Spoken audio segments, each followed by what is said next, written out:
দেখো 13 হাত কাকুরেরও 13 হাত বিচি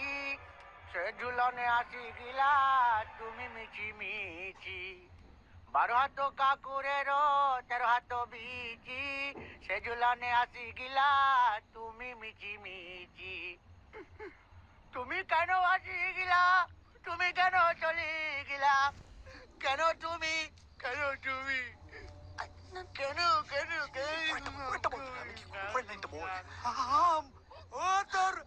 দাদা মাকে ময়দা আর বৌদি ভাজে লুচি।